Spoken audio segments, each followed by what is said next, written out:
right, one of the things you'll need to be able to be comfortable with is how to prove continuity.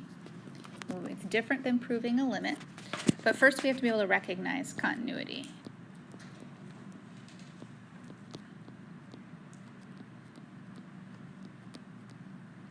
Actually, we want to recognize discontinuity. Sometimes it's easier to recognize when it's not continuous versus when it is. Discontinuity. All right, eating. You came up with a good word.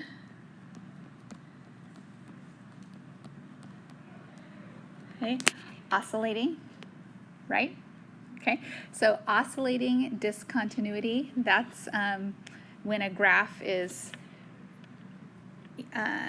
bouncing back and forth between positive and negative numbers, and it's impossible to have it be continuous because it's changing so quickly. So that's one kind of discontinuity. What do you remember from last year? Jump, okay? Jump discontinuity, sometimes we call that gap also, jump or gap. Okay, anybody else? A hole, okay, that's called a removable discontinuity. It's a hole. All right, and there's one other kind. Asymptote. Yep, vertical asymptote. So we have an asymptote, which will also asymptote or asymptotic discontinuity. So those are the four kinds of discontinuity that you can look at and see. But then if you have to prove it, there are three things that you have to state in your proof. So first, recognizing discontinuity, and then proving continuity versus discontinuity.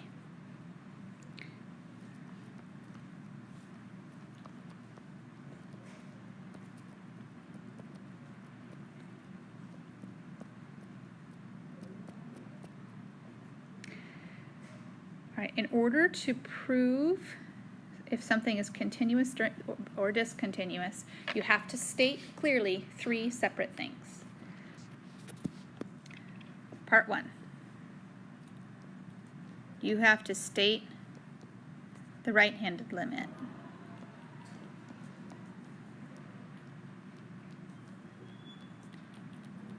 And so you have to clearly, you may state it in words or you may state it in symbols. So in symbols, it would be the limit as x approaches a from the right of f of x equals L. And you state clearly what it is. So what's the second part? Say that again? Left. All right, so then the second part would be to state clearly the left-handed limit.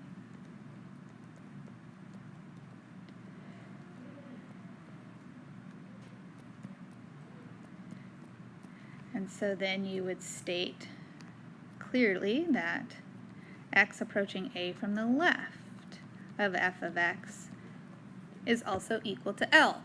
Okay, well, what if it's not? What if already you get to number 2 and they're not both equal to L?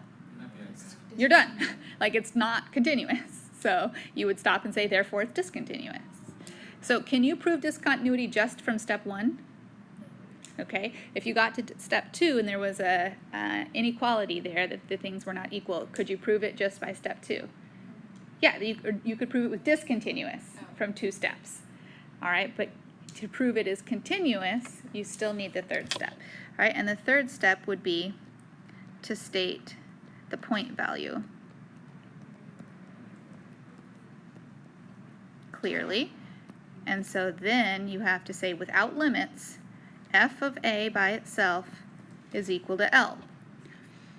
So that could be the place where it either is or isn't. So you could get past step 1 and you could get past step 2 and still be fine, and then get to step 3 and have it not be fine. But if you get past all 3, then you could say, therefore, the function is continuous. So it takes those 3 parts to be able to say that. All right, so for example,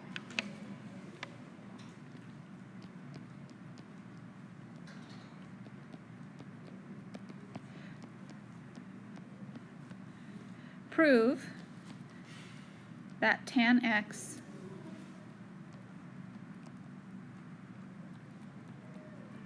is discontinuous.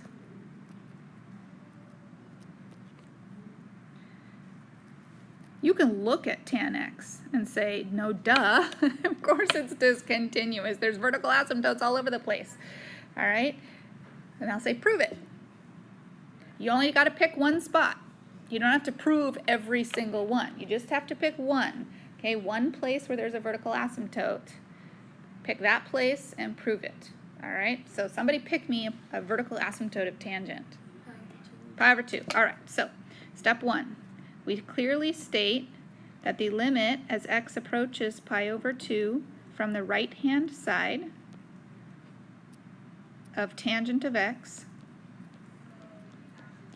is equal to, okay, on the right-hand side of that asymptote at tangent, what's the value of the limit? Negative infinity. Step 2. We do the left-hand side of tangent. And at pi over 2, the left-hand side of the tangent is approaching what limit value? Positive infinity. And now we're done. Okay, we don't even have to go to step 3 because we already have a violation here because these two things are not equal to each other. So since, and then it's best to just write it, since the limit that we did in the first step of tangent of x is not equal to the limit we did in the second step,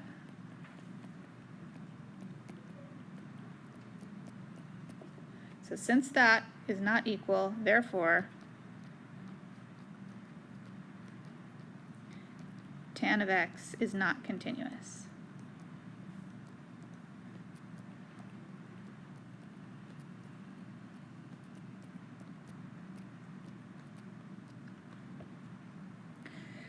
Now what if we had restricted our domain and I'd said just look between negative pi fourths and positive pi fourths? That would be fine because there's no asymptotes that exist in there. Okay, so that would be fine. But we're talking about the entire domain of tangent. It's not fully continuous on its domain. So, right, that would be an example of how you would prove that on a upcoming test, perhaps. Okay, any questions about that? Okay, have at it. Have at your homework. Okay, you don't really need to know much else from me because you guys know about the different kinds of continuity. The parts of your homework are just going to be recognizing it, just visual, just look at it. Yes or no? Other parts will be looking at the, make the graph on your calculator and look at it. And you guys can just have work time today because you're probably going to start picking up some more homework in other classes. It's going to start